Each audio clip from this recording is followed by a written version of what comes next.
Guardians of the Galaxy is a popular pick for the best Marvel film, and I'm not one to disagree. It's the most visually interesting and experimental of all the films in the franchise so far.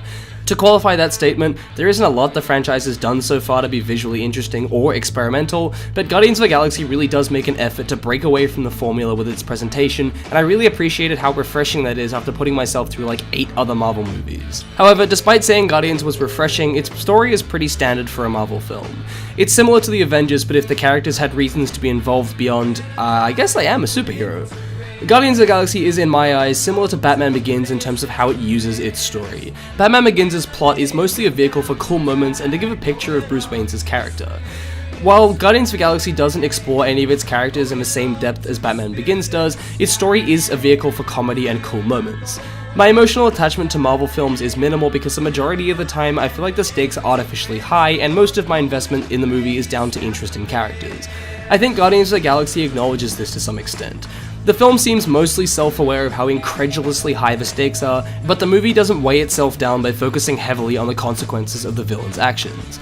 Guardians of the Galaxy stays upbeat as often as it can, and will often interrupt serious and emotional moments with jokes, which sounds obnoxious but it's handled well, and it's something that the film sets as a precedence from the opening scene. Marvel struggles with finding the balance between emotional weight and jokes, and while I don't think Guardians of the Galaxy carried much emotional weight, when it did become emotional, it worked. While I don't think the characters are anything new for the franchise, and the more I think about it, the more parallels I draw between the Guardians and the Avengers, what I think works best is the context that the characters are put in. Just quickly though, I've started thinking even more about every single Guardian, and they all have a parallel with an Avenger, and that's really messing me up right now. Like Drax is Thor, Groot is Hulk, Captain? No, not Captain. Star-Lord is Iron Man, the assassin chick is the Black Widow, Rocket is, I guess Rocket's new. Attempting to push through how sidetracked my thoughts are right now, as I was saying, the context of the Guardians is what makes their characters stand out in a universe where the exact same characters already exist. Given that the story doesn't take itself too seriously, there's no pressure on the characters to take what's happening seriously either. There comes a point in the film where they do start to take things more seriously, but it's not something that changes them or makes them act in a drastically different way than what's already been set up. They might be more invested in the outcome of what's happening, but they handle different problems in the same way they would have in any other scenario. I think I've said this in every review for the past 3 weeks, but character consistency is a key factor in how engaging this film is. Guardians has fantastic casting as well, which is something that is true for all Marvel films, but it's noticeable here in this one given how weird and wacky the movie is. The voice acting for Rocket really stands out to me. I didn't know Bradley Cooper was in the movie until long after I'd first seen it, and even though I now know he plays Rocket, I still can't picture him as the character without the face. The rest of the main cast is also excellent, but Rocket's voice just fits his character so well, and he's the best example that I can give. Where Guardians really shines at this point in Marvel's release schedule is how visually creative it is. At this point, every Marvel movie is grey and overproduced and boring, and seeing how bright, colourful, and well-designed this movie is adds a lot to the experience. It's massively refreshing to see what can come out of a comic book movie that's allowed to take some risks.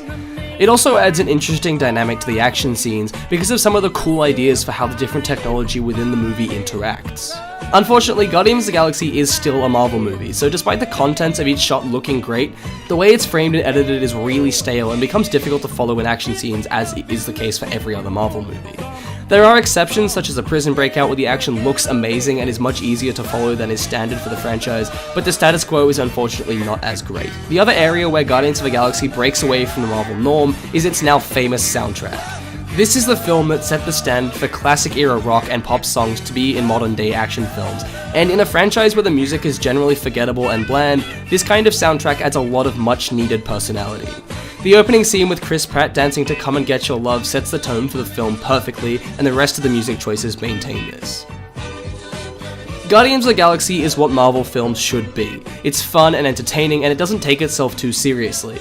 In my mind, it's probably tying with Iron Man 1 for the best film in the franchise so far. And,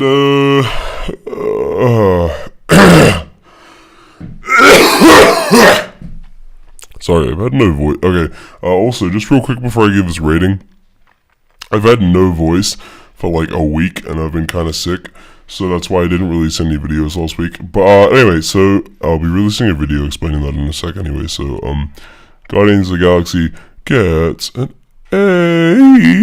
out of 10.